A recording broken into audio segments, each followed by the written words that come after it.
going on, everybody? You are live with Osiris. Welcome to the Author's Lounge. The world is filled with storytellers, and I, along with my guests, are here today in the Author's Lounge to help educate and inspire the young generation of writers and creators. Now, my guests are professionals in publishing, writers from a wide range of formats, and successful entertainers. They will provide beneficial advice on what to do and what not to do on your path to success. So, without further ado, I'll present to you our next guest. Let's go. I have to say, it is such a humbling feeling to be able to have different guests on the show and people who come from all walks of life, different backgrounds, different different mindsets, and just having an all-around basis of their perspective on the business. And today is no different. Well, today is actually a lot different because I have somebody who's been around, who knows what they're doing. And I got a quick shout out to my friend Dale L. Roberts, who actually helped cultivate this between my guest and I. And so, ladies and gentlemen, our guest is a best-selling, award-winning author. She's won dozens and dozens of awards.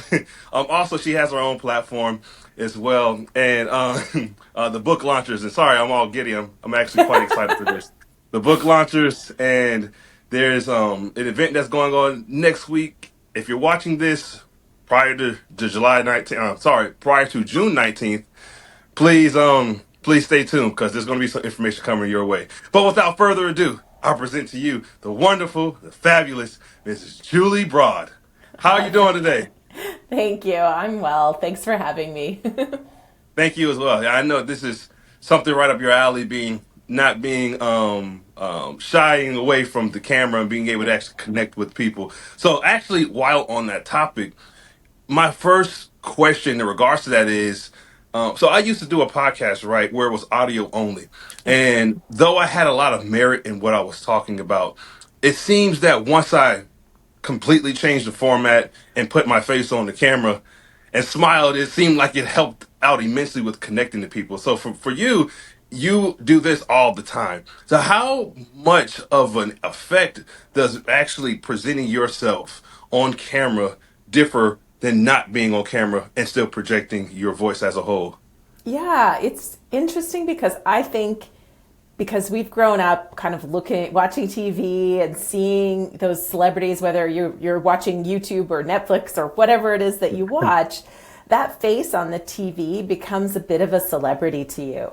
And it's just not the case with voices, right? You just don't have enough input, I guess. You know, a voice is still better than nothing. But also with this day and age of AI, and I mean, you can clone yourself in video now too, but I feel like there's an energetic connection that happens when it's the real you, you know, with your messy hair or you just hit your knee on the sofa, and Yeah, gosh. you know, Yep. you know, the things that AI doesn't experience. Those things are what people want and they need and they crave. And I think there's nothing else that replaces that, which is why a video is so powerful.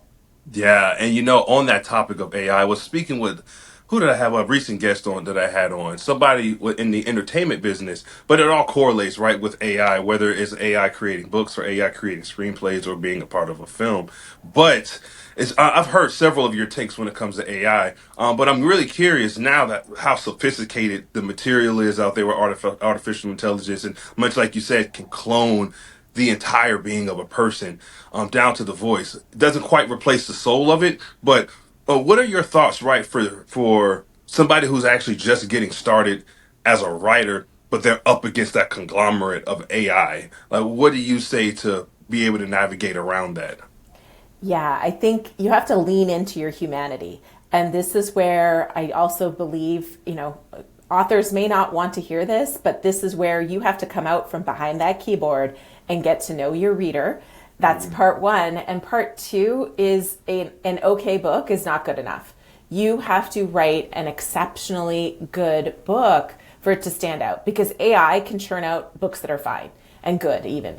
And that's going to just get better and better. So the only two things that are going to make your book and you stand out are you, your humanity, getting out from behind that keyboard and connecting with readers, and two, making that book the best possible thing you can produce.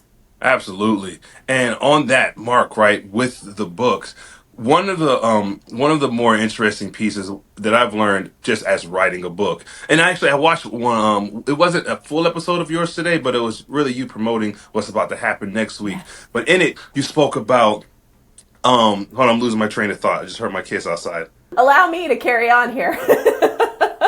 So yeah, what we're talking about is how writing the book is actually what people think is the hardest part, but the real work begins once the book is done and out there, and you have to keep talking about it. And I think that a lot of people underestimate how much work it's going to be, and they overestimate how once your book is on Amazon, it's going to start selling.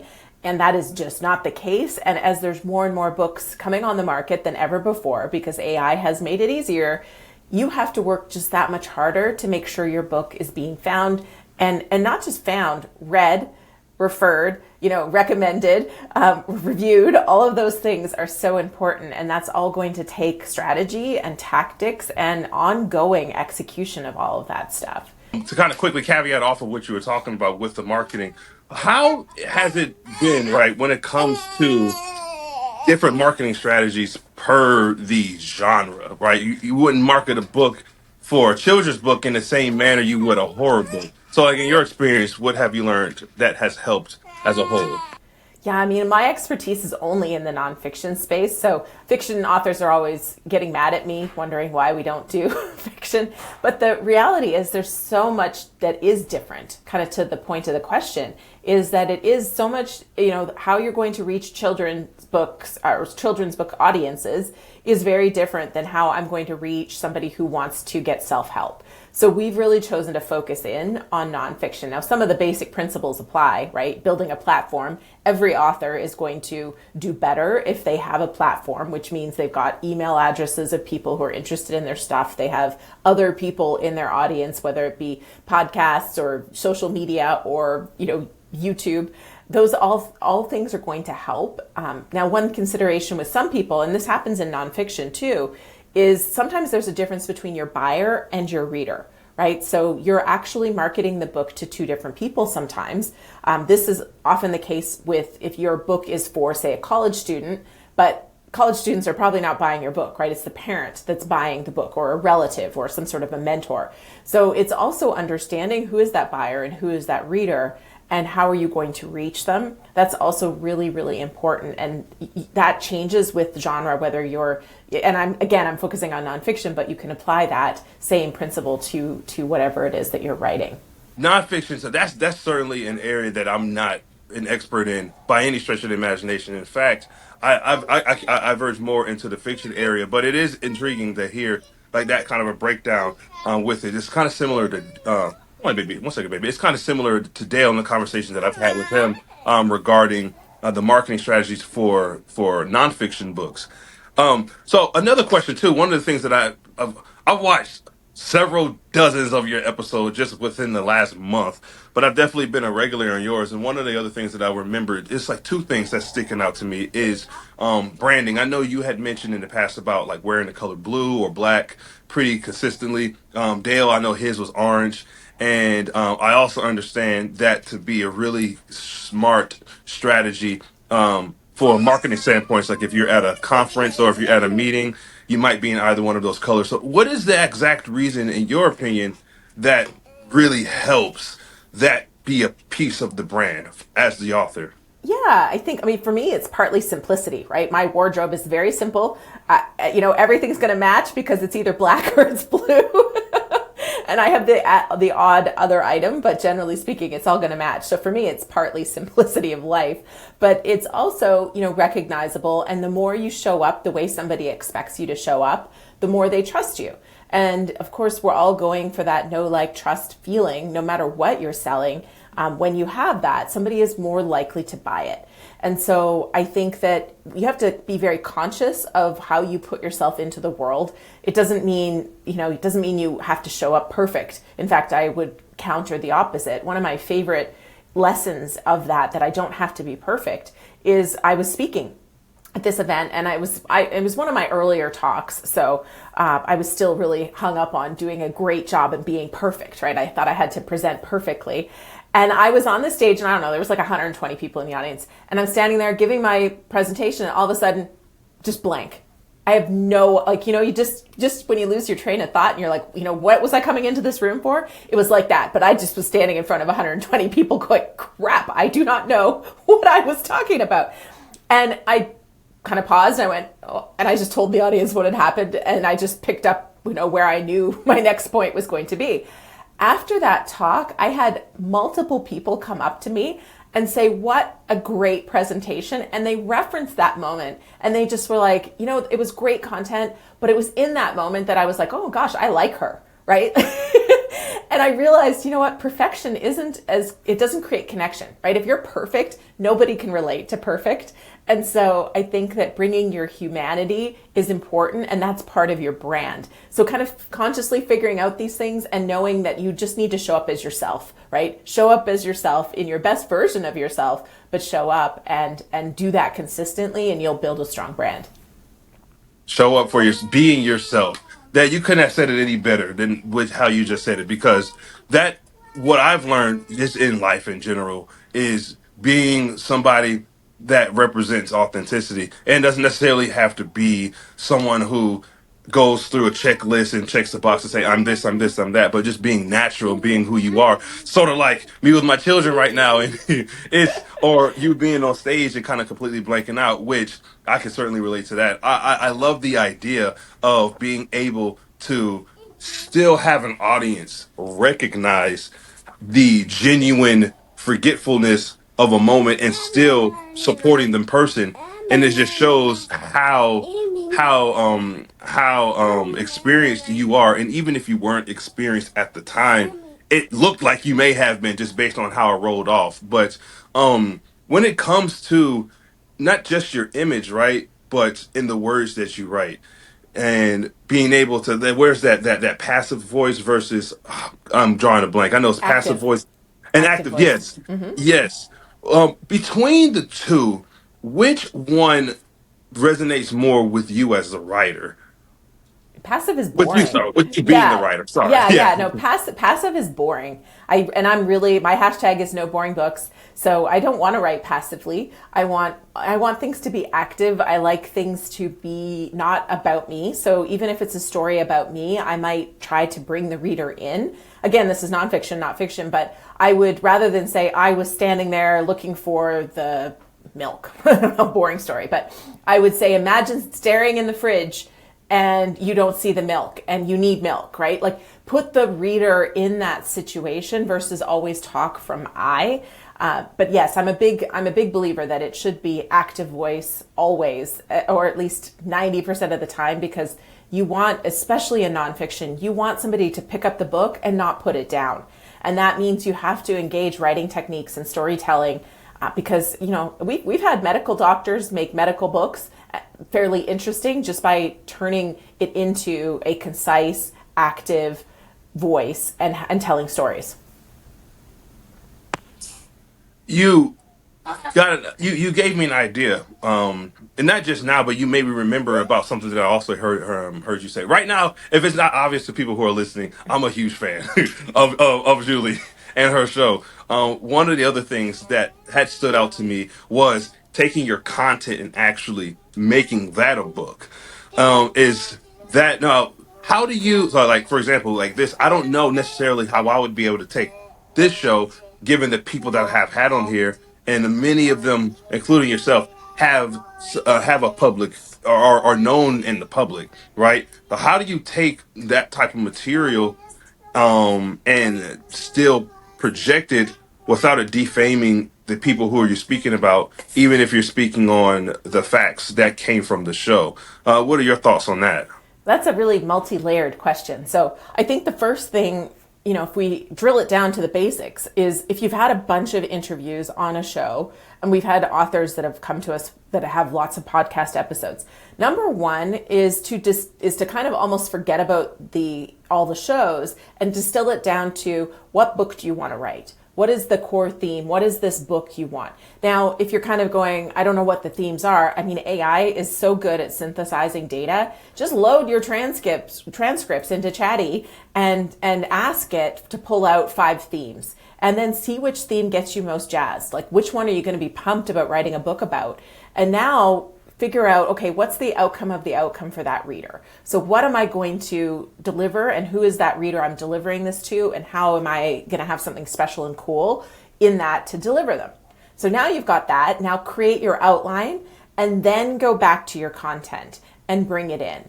And I mean, if you're sharing things that somebody has said on your show, I don't think you're saying, you're not defaming them, you're not saying anything bad. It would only be if you start interpreting it and being like, oh, that Julie, when she talked about being on the stage, she was so arrogant, she wanted everybody to know that she was in front of a big audience. Like, if you say something like that, well, now we're talking about, that's not nice, and that's like, now you've got something to worry about. But if you're saying this lesson that came from this conversation I had with Julie about not being perfect, and this is what she said, like, check, right? That's totally fine. And I've said this to a public audience, and you were there, and this was your show. So it's completely fine. But I would say a lot of people get hung up on turning the podcast into a book. And I would say figure out what the book is and then see what content you already have. And then fill in the gaps with new interviews. Because you'll go, oh, I need somebody who can talk about this, and I need somebody who can talk about this. And then go find them and put them in, and then you'll be done your book. That's great advice. That is great advice. So for me, like, even with this show, for me, it wasn't something that I like necessarily thought, huh, I think I could turn this off into something lucrative. Because for me, like, the mere idea of it is just really to educate people. I normally like target it's like the younger generation of writers and creators, but it can really be directed towards people who are just in the business and they don't have an idea. But with that notion, I think just knowing what the message is behind your material is important. So for you, right, when you step back and say, you know what, book launchers, I think I want to start something that I haven't seen before, or if I've seen it, I want to have my own spin to it. Yeah. And so now I'm looking to you specifically, like me, Osiris, to you, Julie, as like, this is advice for everyone. It's really more advice from me seeking to you about when you start something that you believe in Yeah. and you want it to grow and go places. How did you actually conceptualize the idea? And then two, how have you been so consistent in the success of your show? I think, that's a fun question because I think I'm a little crazy. I just dive into things and kind of burn the bridge behind me. So I have no choice but to succeed, right? Like I quit my job and start a business and I'm like, okay, this is going to have to work because I got no income, that's just how I roll. It's not a comfortable place to live, but it puts you in a situation where, like I said, I have no choice but to succeed, right? So I can't look at a setback as a failure. Oh, well, I'm still getting a paycheck, or, oh, well, this is still working. I have to then go, okay, what's the lesson and how can I move really fast into the thing that's going to work from this lesson I just learned of what doesn't work? So I think, that's part one for me. And so when I started Book Launchers, I left Canada. So I moved from Canada to the US to launch Book Launchers. I had a little bit of a backup in that we had real estate assets, but anybody who's ever moved from one country to another knows that you might as well kiss that goodbye once exchange rates and taxes have gotten there. Both countries take their share of taxes, and then the exchange rate, takes what seems like rest. So it's a cushion, but it's not kind of what you'd think it would be.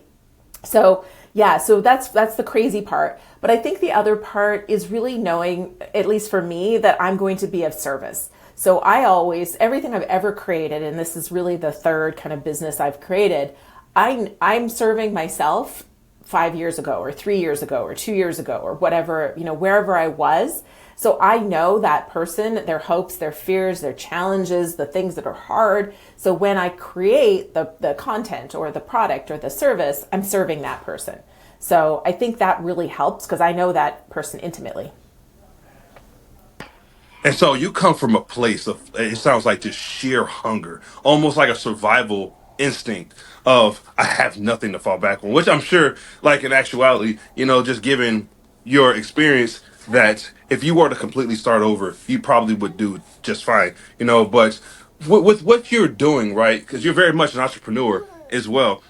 Did you go to school for this? Was it like college something that you pursued, and this is where you learned that, or was this flat out? You know what? Like I know what I want to do right out of high school.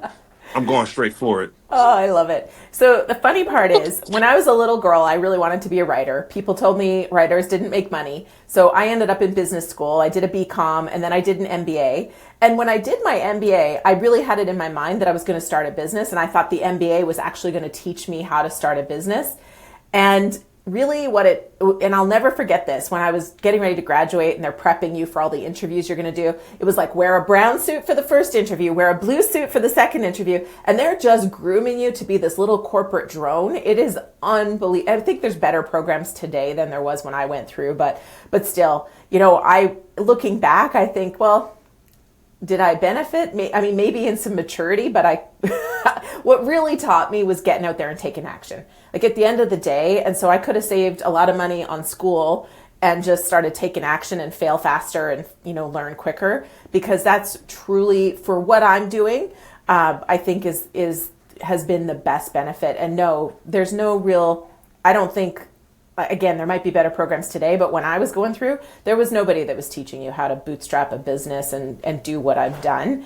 But you learn fast when you start taking action, because if you're taking action, you're learning lessons, and those lessons are going to teach you more than sitting in a classroom taking notes from a teacher who's probably never started a business. They've just been studying it all their life. Yeah, those are very strong points. The teacher piece, especially. I know, for example, right when I was so I was in this school for business. I was in school for psychology. In fact, I'm still taking classes. But one of the things I learned, because I was a mental health paraprofessional, but I did substance abuse counseling as well, just within the confines of the Air Force. And what I learned in school versus the experience were completely different. None of it actually, some of it kind of correlated, but as a whole, it did not. That same concept could be said in this format. Taking listening to different writing coaches or listening to different people who are within the business. There's no real clear cut way to. Please, okay, hold on. I got my twins. We got both of them. Hi. Say hi. But where I was getting at is, hi, say hi. Say, oh, they're tickled today. Where I was getting at is, I think there's this idea that it is probably not as prevalent as it used to be, but the idea that people need to go to school in order to succeed, and I don't think that that's true.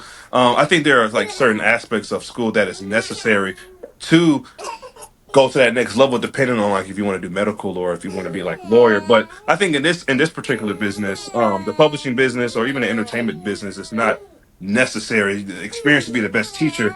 So while on that topic about experience, your experience has led you to what you're going to be doing next week, and I don't want to misquote you, but would you mind kind of giving everyone a breakdown? Because I like for my audience to at least come in through your summit that you're doing on the 19th through the 21st, if I'm not mistaken. Yeah, that's right. I'm excited. So, yeah, it's the Future of Book Marketing Summit. And while it is nonfiction specific, I have already had many of my fiction viewers that watch my YouTube channel have said they're excited and they're pumped because they know they're going to be able to apply, 70% of what we're talking about. So it's still worthwhile. But yeah, you can register at booklaunchers.com/summit, SUMMIT.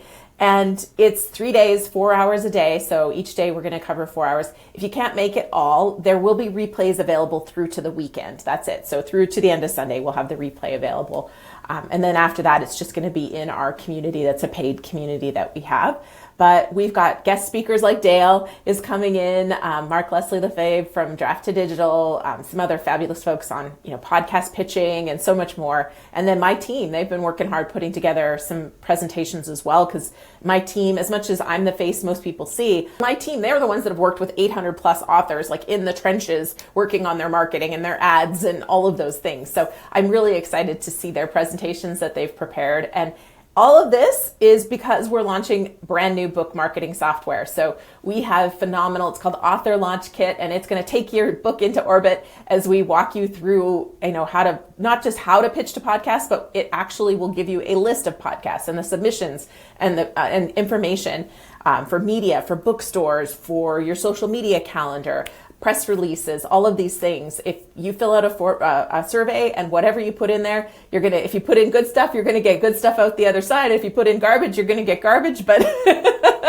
but it's fantastic. I'm so excited for the launch of this and the summit. Well, congratulations Thank to you. you, of course, and your team on such a monumental moment within the with yes, baby. Go ahead. Within just the confines of what you all are doing over at Book Launchers, and now when you assemble the team, how do you now? This is also me like getting advice because I'm looking like in the future to Yeah. not be a one person show doing the editing and all the extra stuff or hiring out and doing all those things, but actually having a dedicated team. But how was that process for you to find not only find a team, but to find a team of people who are qualified and who you trust as well? Yeah, I mean, it's an ongoing process and it's not one that I think you ever get right perfectly. It takes iterations, but, I've been very fortunate that good people attract good people. And so I started early on with a few really good people on my team. Sarah Bean is one of them. She's our marketing expert. She's been with me essentially since I launched the company.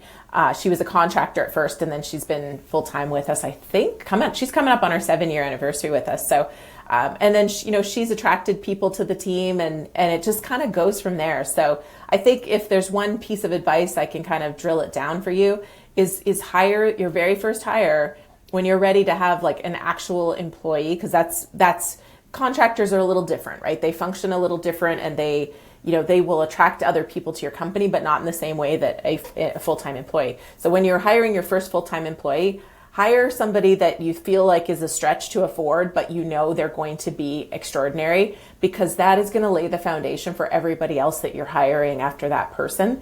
And I think if you do it right from the beginning, everything is easier, versus if you do it wrong because you're like, I can't afford the best person, I'm just going to get this cheap person because I need some help. You're setting yourself up for a lot of problems. So that would be my best advice, but stick with contractors for as long as you can. Yes, ma'am. Yeah, no, for sure. So with okay, so this could probably go one or two ways, depending on how you answer it, because I know things are different when you do like public or in person type of events versus over the internet Yeah. type of events. So I guess my biggest thing is when it comes to social media, right? And how you promote your let's say perfect example with what you're doing next week. Or the 19th through the 21st for those who listen to this video after the 19th and the 21st of June 2025. Do you have, let's say, like flyers or posters in your area that, like it's like a very old school approach? Yeah. Like, hey, come here, watch this, bang, bang, bang. And slash, or with social media, are you, or is it you specifically, or is it like members on your team who's doing like the social media marketing? How do you go about doing that part? Yeah, I mean, honestly, we're not that great at social media. We don't do that much. YouTube's been my jam for so long, and I've kind of gotten comfortable, and I have a great ad guy who amplifies my YouTube message with YouTube and Google Ads. So that's really where we invest and we put the time in, and that's where I put the time in. But I do have a VA that manages our social media, and so she's posting and promoting it there. But that is an area where we just haven't done as much there that I know we could. And I guess in that, I would say there's lessons. You don't have to be everywhere. You don't have to be amazing everywhere. I would say, if you have somewhere like YouTube that you love, that can work. Like if you lean in and double down on something that's working and you like it, then, that will do a lot for you, and you can add other things later on. I see. And I think about just how different YouTube was. So I started on YouTube in 2007 and up to this point. And me personally, I know I've gone through just like a plethora of changes and evolution with just different things that I've done on my YouTube channels and just growing up. I don't know. I think I was early 20s when I started. doing it. And it was just video games, and it was love for that, and it was Yeah. commentary, and it was X, Y, Z. It's only now that I actually feel like I found a niche. For you, was it always like that in the beginning? For when you started off your career with, well, not your career, but when you started doing YouTube, and versus where you are right now, has the content more or less been similar, or has it? You know what? I did this. I didn't necessarily like that, so I transitioned to this piece. A little bit. So when I started in YouTube, it was 2009. I had a real estate training and education company, and I had a little flip camera. I don't know if you remember those Oh, things. I remember that. Oh, Yes. yeah, like that flip camera. And so that thing came with me everywhere. And so it's actually embarrassing, but you can look up my name on YouTube and you'll find my channel. It's still in existence because somebody bought my website and my channel and my courses and all that stuff. So all the stuff I built is still alive and out there. But yeah, it was crazy. So yes, in on the one regard, I remember the YouTube, like you were rewarded for shorter content. Like you didn't actually want the long content. So that changed. And we would just shoot that camera and upload it and off it went. No editing, no fanfare, nothing. Yeah. So they're pretty ugly videos versus what I do now. I really try to think about, okay, what's the core message? Let's hook them at the beginning, so the craft has changed a bit, but I'm still teaching, which is what I did then. I was teaching you, this is how you repair an ugly hole in the wall in my rental property. So I was teaching that versus what I teach today. But I could tell you, just getting the reps in, kind of going back to our message about school and learning, there's no better teacher than just getting, like, filming yourself and seeing how it turns out and doing it again and again and again, because that first 100 videos I did, I laugh at them now. I'm like, oh gosh, look at how I was. But Yeah. that made me who I am on camera today. So I'm very grateful that I dove in and just started taking action back then. No, for sure, and I think it's a testament of time to just your tenacity and also that survivability mode that we have spoken about earlier.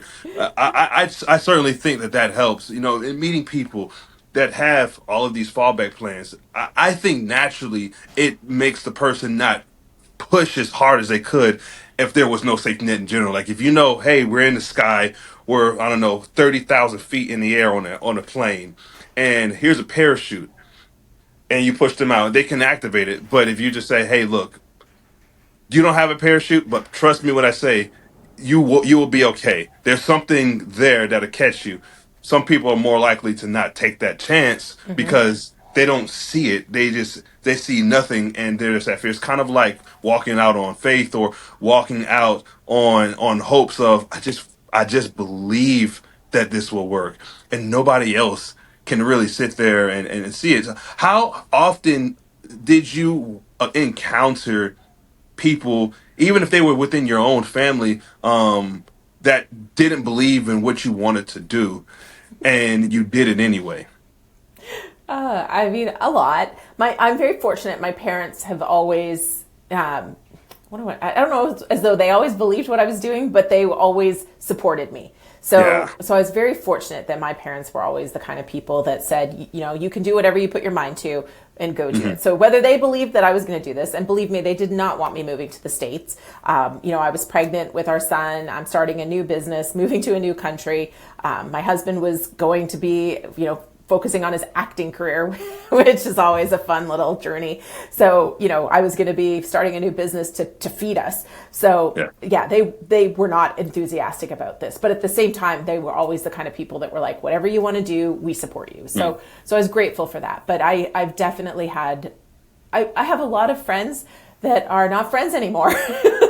I think that's the nicest way to put it is, Yep. you find people that whether they don't believe or they just don't see what you see in the world, and in order to succeed and power through when you're creating something different, you have to surround yourself with people who will support you and believe, and even if they don't see exactly what you see, they believe you see it.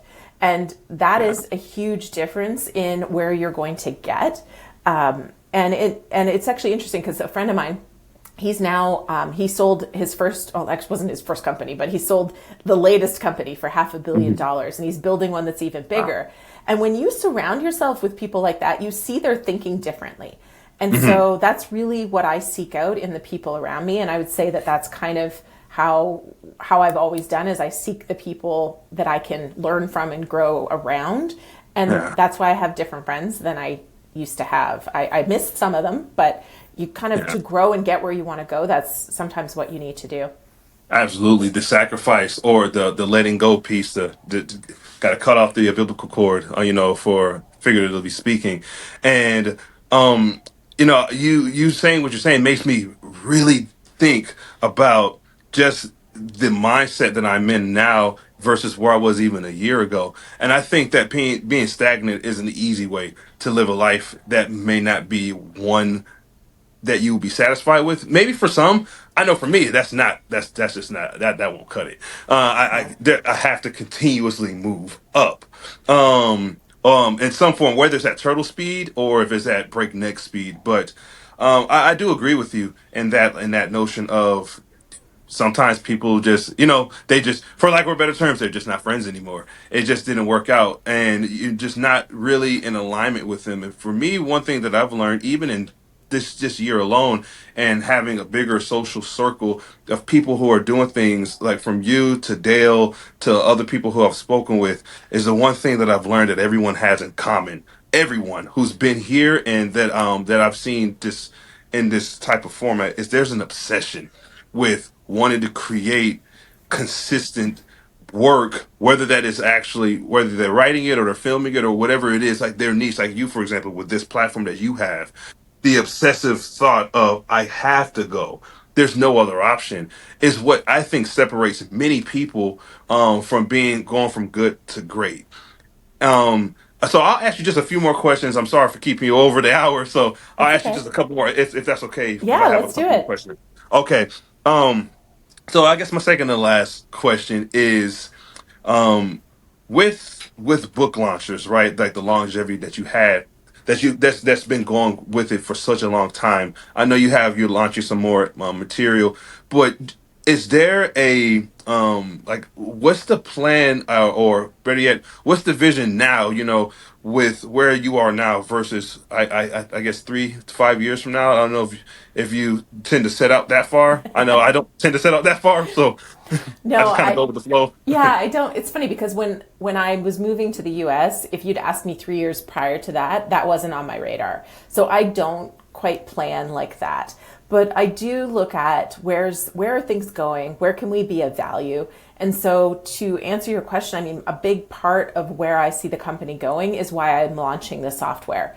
The AI tools are becoming so robust that I kind of look at it like if somebody's going to put book launchers out of business, it's going to be me. And so, that's why I'm building the tools that will replace chunks of what we do for other people. Hmm. And that's really how I look at it is the world's changing really fast. So I think it's really hard to say definitively where anybody's going to be in 5 years. Truly, I do believe the one thing I know is I am teaching my 8-year-old ChatGPT, Perplexity, Gemini, Midjourney. I'm teaching him all those things. And some people look at me and go, but he's not going to learn in school. I'm like, he doesn't need to learn. Like the knowledge that was instilled in us as children is not the way the kids today are going to need to think to get jobs or build businesses in 10 years. So that, I kind of approach that a little bit differently. So I'm really trying to build the things that are going to still do what we do and build those tools. So that's where we are. We're becoming more of a technology company than a service company as the years move forward. I love that. The idea, especially about when you were talking about your son.